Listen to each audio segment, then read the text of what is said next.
సుమన్ టీవీలో మీ business promotions కోసం ఈ కింది నెంబర్ను సంప్రదించగలరు.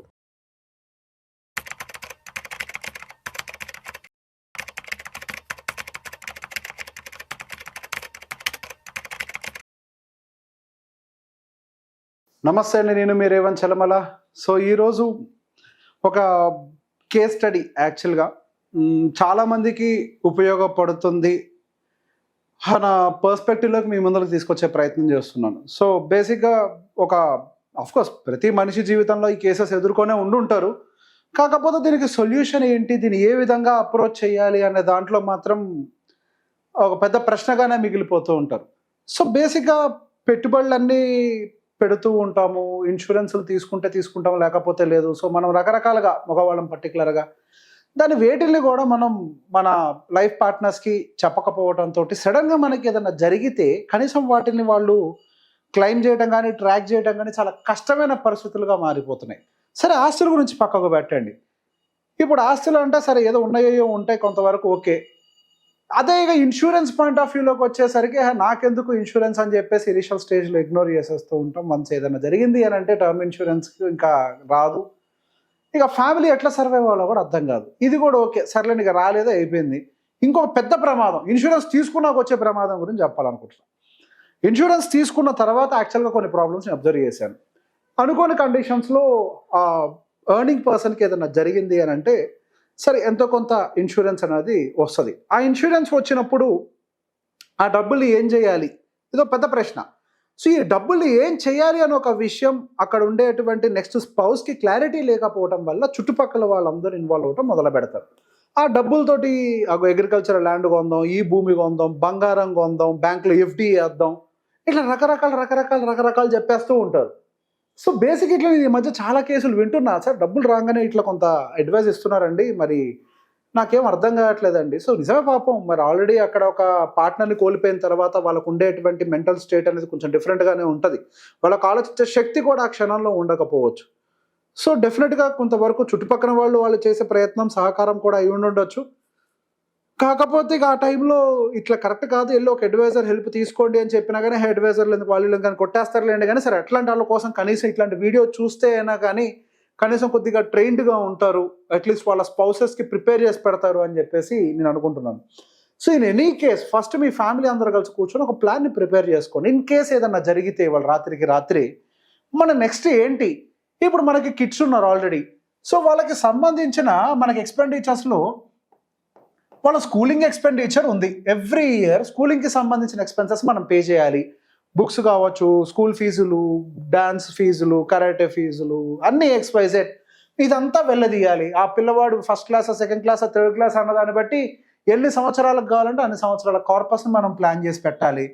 అండ్ దాంతోపాటుగా ప్యారలల్గా ఉండేది ఏంటండి, మీ ఫ్యామిలీకి ఉండేటువంటి అన్నిటికంటే మేజర్గా ఉండేది మంత్లీ ఎక్స్పెన్సెస్, వాళ్ళ నెలవారి ఖర్చులు.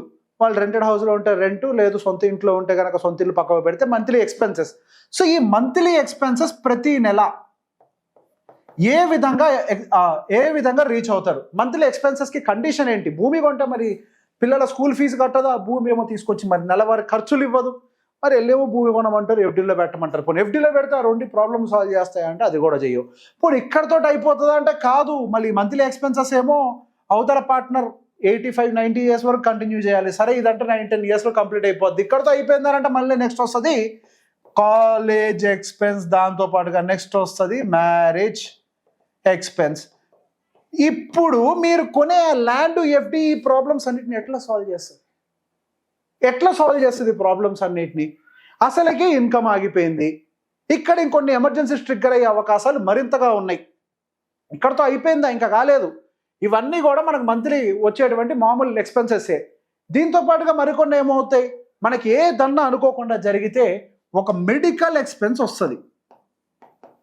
ఈ మెడికల్ ఎక్స్పెన్స్ కోసం ఎటువంటి ప్రిపరేషన్ తీసుకున్నాం మనం, దీనికి ఏదన్నా హెల్త్ ఇన్సూరెన్స్ ఫ్యామిలీకి ఉందా లేదా, ఆల్రెడీ ఎర్నింగ్ పర్సన్ లేడు, ఉన్న డబ్బులతో అదేదో చేశాము, ఇక ఇది కూడా మనకి ట్రిగ్గర్ అయింది అనుకోండి ఫ్యామిలీలో ఎవరికైనా, ఇంకా ఫ్యామిలీ కండిషన్ ఏంటి.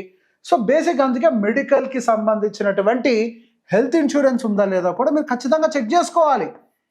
ఇది బేసిక్. సో బేసిక్ ఇప్పుడు నాకు వచ్చినటువంటి కేసుకి ఓకే. ఎక్స్పెరిమెంటల్ కేస్ అనుకోండి, మీరు ఏమన్నా అనుకోండి. నేనైతే ఒక కేసుని మాత్రం ఎగ్జాంపుల్‌గా చెప్తున్నాను అంతే. ఒక కేస్‌ని జస్ట్ ఒక ఎగ్జాంపుల్‌గా చెప్తున్నాను. సో, బేసిక్‌గా ఒక ఊర్లో ఒక చిన్న ఫ్యామిలీ, ఒక చిన్న కుటుంబం అనుకోని పరిస్థితిలో ఎర్నింగ్ పర్సన్ లేరు ఇగ. ఆయన మంచో చెడో ఏదో ఒక చిన్న ఇన్స్యూరెన్స్ ఏదో తీసుకున్నారు. టర్మ్ ఇన్స్యూరెన్స్, అది లైఫ్ ఇన్స్యూరెన్స్ ఏదో చిన్నది తీసుకున్నారు. మరి వారి స్పౌస్ ఆ లేడీ ఏమో చిన్న పని చేస్తారు. ఏదో ఒక చిన్న కంప్యూటర్ ఆపరేటర్ లాగా ఉద్యోగం చేస్తూ ఉంటారు. చిన్నపాటి ఉద్యోగం.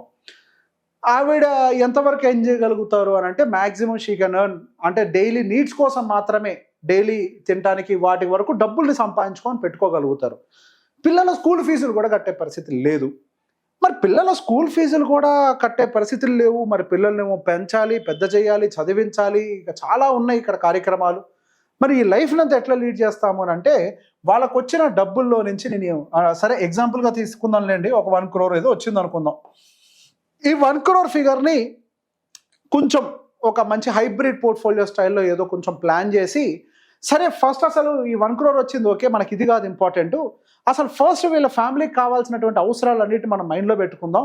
ఇమ్మీడియేట్‌గా మనం ఎక్కడెక్కడ ట్రిగ్గర్ అవుతాయి, అంటే వీళ్ళకి ఎమర్జెన్సీస్ ఎక్కడ ట్రిగ్గర్ అవుతాయని ఆలోచిస్తే, at any given point of time వీళ్ళకి ఏదైనా మెడికల్ ఎమర్జెన్సీ వస్తే కష్టమవుతుంది కాబట్టి, ఫస్ట్ ఒక హెల్త్ ఇన్సూరెన్స్ అనేది ఫస్ట్ తీపిచ్చాలి అని అనిపించింది.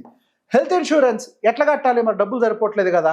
సరే హెల్త్ ఇన్సూరెన్స్ కోసం ఎంత అవుతది? చిన్న ఫ్యామిలీయే కాబట్టి ఒక 20,000, 25,000 ఖర్చు అవుతది. ఏది సంవత్సరానికి? సంవత్సరానికి ఒక 20,000, 25,000 ఖర్చు అవుతది. అండ్ దాంతో పాటుగా పిల్లలకి సంబంధించిన ఎడ్యుకేషన్స్ ఉన్నాయి. సార్ పిల్లలకు సంబంధించిన ఎడ్యుకేషన్ వాళ్ళు ఊర్లోనే ఉంటున్నారు కాబట్టి ఏదో చిన్నపాటి కొంచెం నార్మల్ స్కూలే. ఆ స్కూలింగ్‌కి గాను ఏదో అవుతుందనుకుందాం అప్రాక్సిమేట్‌గా ఒక సంవత్సరానికి మేబీ సమ్‌వేర్ అరౌండ్ ఒక 60,000 అనుకుందాం. చిన్న స్కూల్స్ అని అనుకున్నా గాని ఒక 60,000. ఓకే. సో, దాంతో పాటుగా వాళ్ళకి నెక్స్ట్ హైయర్ ఎడ్యుకేషన్స్ కోసం కూడా పిల్లలకి డబ్బులు ఫ్యూచర్‌లో అక్యుములేట్ చేయాలి. పిల్లవాళ్ళైతే పెరిగి పెద్దవైపోతూనే ఉంటారు. అండ్ దాంతో పాటుగా పిల్లలకి సంబంధించిన బర్త్‌డేలు, చిన్న చితకా ఇవి కూడా ఉంటూ ఉంటాయి కదా! పాపం పిల్లలకి కూడా కొన్ని అవసరాలు తీర్చాల్సిన అవసరం ఉంటది. సరే అదర్ నీడ్స్ కోసం మేబీ అప్రాక్సిమేట్‌గా ఫ్యామిలీ మొత్తానికి ఒక 20,000 ఖర్చు అవుతుందని అనుకుందాం. అప్రాక్సిమేట్‌గా ఒక ₹1,00,000 కావాలి అడిషనల్‌గా. సరే ఇక్కడేమవుతుంది, ఇప్పుడు మనకొచ్చిన దాంట్లో నుంచి ప్రాపర్‌గా కొంత ప్లాన్ చేసుకుంటూ అవసరాన్ని బట్టి వీటిల్ని విత్‌డ్రా చేసుకుంటూ ముందు ఎవ్రీ ఇయర్ మనం కట్టగలిగితే కడతాం, లేకపోతే ఫస్ట్ హెల్త్ ఇన్సూరెన్స్ అయితే దీని నుంచి కట్టాలి. అవసరాన్ని బట్టి ఇయర్లీ స్కూల్ ఫీజులు తీసేయాలి. దీన్ని ఇలా తీసేయాలి. మిగిలిన డబ్బులు ఏవైతే ఉన్నాయో going for the carry forward చేయాలి. అదేంటి చాలా మిగులుతున్నాయి కదా! లక్షగా తీసేదేనంటే మరి పిల్లల పెద్ద స్కూల్స్ ఉన్నాయి. మళ్ళీ ఇంకా స్పౌస్ బతకాలి కదా! ఎంతకాలం అని ఉద్యోగం చేస్తారు? సాధ్యం కాదు కదా ఎక్కువ కాలం ఉద్యోగం చేయటం. సో, సాధ్యం కాదు కాబట్టి మరి కార్పస్‌ని మరింతగా పెంచాలి. పెంచకపోతే మన ఫ్యామిలీ ఇబ్బంది పడే అవకాశాలు ఉంటాయి. సో, బేసిక్‌గా అందుకే ఫస్ట్ అనేది మనం ప్లాన్ ప్రిపేర్ చేసి పెట్టుకోవాలి. ఎవరికైనా అదే అడ్వైస్ అన్న మాట వాడకూడదులెండి గానీ, అందుకే ఎవరికైనా అదే చెప్తాను నేను. ఒక ప్రాపర్‌గా ఫస్ట్ ఇన్వెస్ట్‌మెంట్స్ పెట్టే కంటే ముందు ప్లాన్ ప్రిపేర్ చేసుకొని, ఆ ఇన్వెస్ట్‌మెంట్స్ కండిషన్స్ గాని, ఒకవేళ మనకేమైనా జరిగితే ఏంటి? నాకు కొంతమంది క్లయింట్స్ చెప్తూ ఉంటారు. వాళ్ళ మిసెస్‌ని కూడా తీసుకొచ్చి నా ఇల్లు చూపించెళ్తారు. ఏంటి అంటే నాకేదైనా జరిగితే ఇగో సార్ ఇక్కడ ఉంటారు, మన పెట్టుబడులు ఇక్కడ ఉంటారు. జా ఏదన్నా ఉంటే వచ్చి ఇక్కడికి మాట్లాడుకో నెక్స్ట్ అని చెప్పేసి. నాకప్పుడు అనిపించింది ఓకే. సో, బేసిక్‌గా అసలు మన ఫ్యామిలీని కూడా ఇంత విధంగా ట్రైన్ చేసి పెట్టుకోవాలి. ట్రైన్ చేసి పెట్టుకోకపోతే వాళ్ళకొక సర్ప్రైజ్ ఎలిమెంట్ అవుతది. ఈ అన్‌న్యాచురల్ థింగ్స్ అన్నీ, అంటే మనం ఏదైతే అన్‌న్యాచురల్ అన్నా కూడా ఇవన్నీ న్యాచురల్ థింగ్స్ అనుకోకుండానే జరుగుతూ ఉంటాయి. సో, బేసిక్‌గా మనమే ప్రిపేర్డ్‌గా లేకపోతే కష్టం కాబట్టి, సో, నెక్స్ట్ ఏదైనా జరిగితే గనక ఇన్సూరెన్స్ ఎంతొస్తది? పెట్టుబడులు ఎంతున్నయి? వాటితోటి మన ఫ్యామిలీని ఎలా ప్లాన్ చేసుకోవాలి? సో, ప్రతి ఒక్కటి ప్లానింగ్ ఉంటే అట్‌లీస్ట్ మన లేని లోటుని ఈ రూపంలో తీర్చి వెళ్ళగలుగుతాం. సో, బేసిక్‌గా ఇంట్లో ఉండేటువంటి ఏ ఎర్నింగ్ పర్సన్ అయినా సరే, any earning that could be women or men, that doesn't matter. So, బేసిక్‌గా చేసేటువంటి పెట్టుబడులకి సంబంధించి, ఇన్సూరెన్స్‌కి సంబంధించి కొంతవరకు ఇన్ఫర్మేషన్‌ని పాస్ చేయండి. ఎక్కడున్నాయో చెప్పండి. దానికి సంబంధించి ఎక్కడున్నాయో వాళ్ళకి తెలిస్తే ఆ టైంకి ఎట్లా క్లెయిమ్ చేసుకోవాలో వాళ్ళు చూసుకుంటారు ఆ టైం కల్లా. సో, బేసిక్ ఇవన్నీ క్లారిటీ లేకపోతే there are so many families పెట్టుబడులు ఉన్నప్పటికీ ఎక్కడున్నాయో తెలియక ఇబ్బందులు పడే ఫ్యామిలీస్ ఎన్నో ఉన్నాయి. సో, ఇన్సూరెన్స్‌లు, పెట్టుబడులు వీటికి సంబంధించి కొంత ఇన్ఫర్మేషన్ వాళ్ళకి కనుక తెలిసినట్లయితే మనం లేని సమయంలో వాళ్ళు ఇవన్నీ కూడా వాడుకొని వాళ్ళ ఫ్యామిలీని కొద్దిగా ముందుకు తీసుకెళ్లే ప్రయత్నం చేస్తారు. ఈ వీడియో అందరికీ షేర్ చేయండి. Thank you very much.